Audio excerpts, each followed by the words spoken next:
Ayan, Admar, nakikita natin si General Aplasca kasama yung mga Marines no, na may mga bitbit na long firearms. Lahat sila naka-bulletproof, Admar. At binagbabawal na nga yung mga media na makapasok yan. Makikita nyo, hindi na nga pwede nakita na kanina nag-instruct si General Aplasca na ikasa yung mga baril yan. Hindi natin alam kung anong mangyayari, kung articles of impeachment pa rin ba.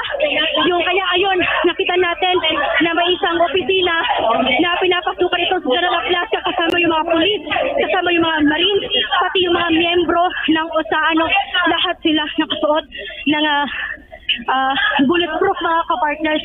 Hindi na nga kami pwedeng lumapit doon sa area kung saan sila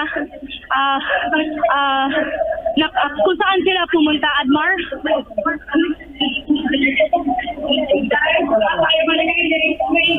Sinaramdam namin ang Ayan, nakakarinig tayo ng puto. Wait lang. Nakakarinig tayo ng mga puto. Ayan, nakakabawa ka, partners. Yung mga militar, maging yung mga pulis at Aplasca, nakita natin, nagkakaroon. Buka, wait lang. Aray, kuya. Ayan, nakikita natin, nagkakaroon naman. Nagkakaputukan na nga dito sa loob ng Senado, mga kaparters, no? MC Admar.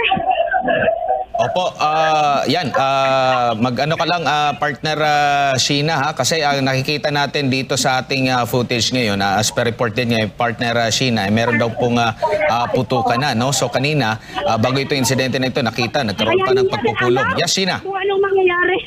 Admar, pinapatas lang yung members ng media. Dahil nga nagkakaputukan dito sa loob ng Senado. Okay, punta ka muna sa mas safe na lugar. So nakikita natin kanina mismo ang hepe ng USAA, ang Senate Sergeant at Arms ay naka bulletproof na rin. Ops, meron tayong nakikita ng flash ng baril, no? Putukan. So yan po yung ongoing doon sa loob ng Senado. Hindi pa malinaw kung sino ba ang purpose or sino yung subject ng operation na yon ng nakita natin mga miyembro ng militar, miyembro ng Sergeant at Arms, and at the same time mga pulis kanina naka full battle gear, may mahabang armas, meron ding bulletproof, no? So yan po yung mga kaganapan sa loob po ng Senado, mga kapartner. Hindi pa natin alam kung sino bang subject nitong kanilang at sino yung maaaring maging kalaban nitong mga authority nito, partner MJ. Oo, nakita natin kanina, partner, na nakakasa yung baril ng mga taga-OSAA at mismong ang chief nila, ang hepe ng OSAA na si Retired General Mao Aplasca ang nanguna doon sa pag-formation nila. At sa ating pong feed na napapanood ngayon, nakakagulo ang media at sila po'y pinapadistansya ng OSAA. Baka madamay, partner, sa mga komosyon dyan sa loob ng Senado. Ito sa second floor. Ito'y nakamalapit sa Senate Session Hall kung saan nandoon ang mga senador kanina sa sesyon. Opo, at tuloy-tuloy pa rin yung ating pagtutok dito, no? Once na ma-settle na at nasa safe na rin na lugar si partner Sheena, nakikita natin dito sa live. Makuha natin yung information kung ano yung subject ba, no? Ongoing pa rin po, nagkakaroon po ng kaguluhan, pinapatabi lang po, pinalalagay sa mas safe na lugar yung mga miyembro ng media. Tanaw pa rin natin yung mga miyembro din ng mga sundalo at mga pulis, bit-bit yung kanilang maabang armas. Partner Sheena. Yan, narinig natin, Admar, yung putukan. Palit ng baril. Go ahead, Sheena. Hinaw na nga dito yung pinatay at narinig talaga natin yung sunod-sunod na putok ng baril. No, hindi natin alam kung sino yung kainkwentro ng mga Marines, ng taga-OSA at maging yung kanilang yung mga pulis na deploy dito sa loob ng Senado. Admar, MJ? Yes, go ahead. Lahat ba ng mga dyan ay lahat ng mga miyembro ng media? Yung maraming mga... Ayan, lahat ng miyembro ng media nandito sa loob dahil hindi na nga pwedeng makalabas. Ayan, hindi din kami allowed na pumasok doon sa mga upper room dahil iniisa-isa nga ng mga taga-OSA yung room.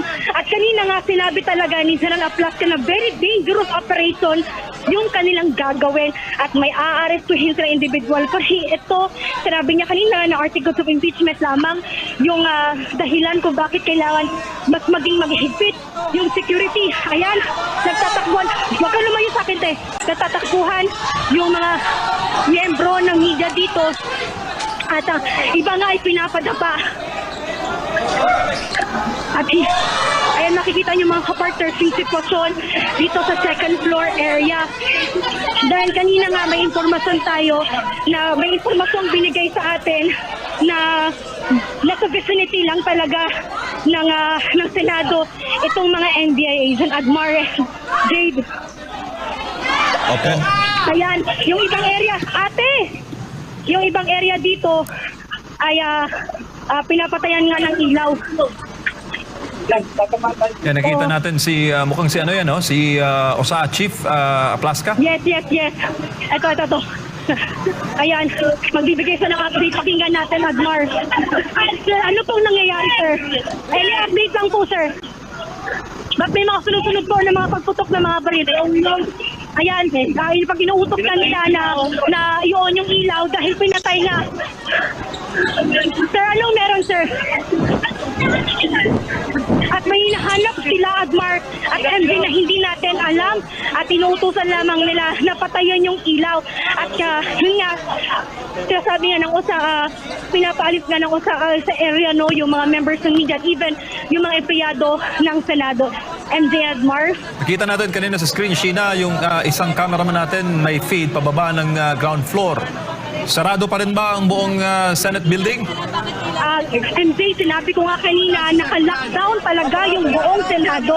Kasi nga sinabi ni Gra Aplaska, very dangerous operation yung kanilang gagawin. At nakikita natin dito is yung isa-isa nilang pinapasok yung mga opisina dito sa loob ng Senado at ipinag-uutos nilang na patayin yung mga ilaw. Walang pwedeng pumasok galing sa labas at wala rin pwedeng lumabas sa galing sa loob ng Senado. MJ and Admar.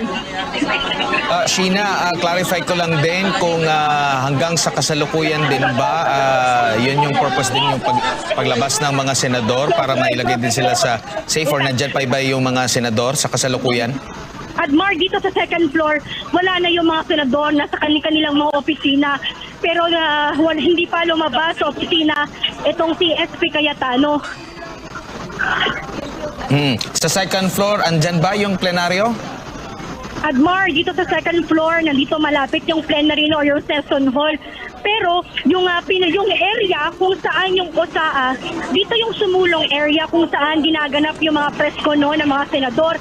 Dito din yung Senator Jose P. Laurel Room at isa-isa nga nilang tinitignan yung kada room kung anong meron at lahat yun pinapa-off nila yung ilaw. Hinihintay natin si Gra Aplaska na bigyan pa yun ng update dahil questionable nga yung nangyayari ngayon dito, yung kaguluhan kasi lahat sila nakasuot ng bulletproof. Even si Gra Aplaska ay may bitbit din na malaking armas. At ngayon, nandito sila ngayon sa loob ng sumulong area, which is ito yung area kung saan ginaganap yung press con ng mga ayan, makikita natin yung nasa loob ng sumulong area itong sila General Aplaska at ibang matagaw-saan mga miyembro ng OSA. Hindi natin alam kung sino yung nasa loob, kung sino yung kinakausap nila, sino yung hinahanap nilang tao.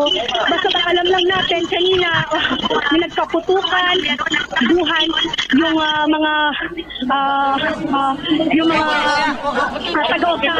Yung kanina yung area kung saan una nagputukan Admar at MJ, na doon pa rin yung mga Marines. May nakikita nga tayo mga rito na nakadapa. Hindi nang masadong hagip sa camera kasi nga kumbaga naka-off yung ilaw at ilaw lamang yung naka-open. May nakikita tayo Marines doon mga kapartners na sa area pa rin na nakatutok yung kanilang baril doon sa area kung saan nagkaroon ng putukan. MJ Admar? Ito ba lugar kung saan nagkaroon ng putukan, dito rin ba naririnig yung mga umano'y nagbabarena ng dingding? Master Judea? Dito ba sa nangyaring putukan, sa lugar kung saan nangyari yung putukan, dito rin ba naririnig kung saan merong nagbabarena ng dingding? Ayan yung kailangan na alamin, Master Judea, kasi yung informasyon lang sa atin is may dangerous operation lang sila at doon nagkaputukan niyo. Wala pa tayong informasyon. Yung sinasabi mo nga na nagbabarena ng dingding, posible, yan yung hinahanap nila at posibleng yan din yung dahilan kung bakit nakasuot sila ng mga bulletproof, may dalang mga armas. Ngayon, mga kapartners, pinapaatras na yung mga miyembro ng media. Ano? Binila yung kwarto doon sa dulo. Ayan, yung sa kwarto sa dulo ay, kwarto sa dulo ay tinicheck na ng mga Marines at mga o sa yung media office kung saan tayo nakastay ay check na rin ng OSA at Marines. Master Judea. Alright, so partner, Gina, mag-iingat kayo dyan at talagang nakikita namin